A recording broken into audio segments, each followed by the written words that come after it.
Prokuroria themelore në Ferizaj ka dorëzuar kërkesë për paraburgim ndaj të dyshuarit për vrasjen që ndodhi të hënën mbrëmë në fshatin Balaj të Ferizajt. Prokuroria themelore në Ferizaj njofton opinionin publik se ka kërkuar nga gjykata themelore në Ferizaj caktimin e masës së paraburgimit në afat prej 30 ditësh ndaj të dyshuarit B.R. nga komuna e Ferizajt për shkak të dyshimit të veprës penale vrasje e rënd sipas kodit penal të Republikës së Kosovës. Referuar kërkesës, vrasja ndodhi për shkaqe pronësore. Prokuroria kumtoi se i dyshuari dhe viktima kanë lidhje gjaku.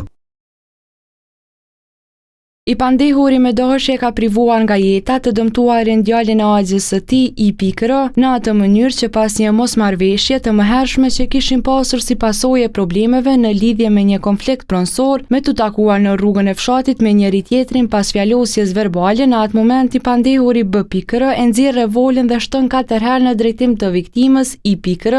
duke goditur në pjesët e sipërme të trupit, me qras viktima nga lëndimet e shkaktuara nga arma e zjarrit ka ndruar jetë rrugës duke dërguar për në qendrën emergjente. Pas aktit I dyshuari thirri policin dhe I njoftoi për lokacionin e tij.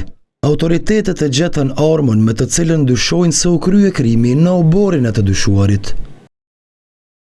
Nga hetuesit dhe krim teknikët është kryer ekzaminimi I vendit të ngjarjes, ndërsa edhe I trupit të viktimës si dhe janë intervistuar dëshmitarët. Në vendin e ngjarjes janë gjetur 4 gëzhoja, ndërsa në oborin e shtëpisë të dyshuarit është gjetur arma e zjarrit, me cilën dyshohet se është kryer vrasja. Në shtëpinë e tij u gjetën edhe një pushkë gjuetie me 72 fishek si dhe një pushkë ajrore.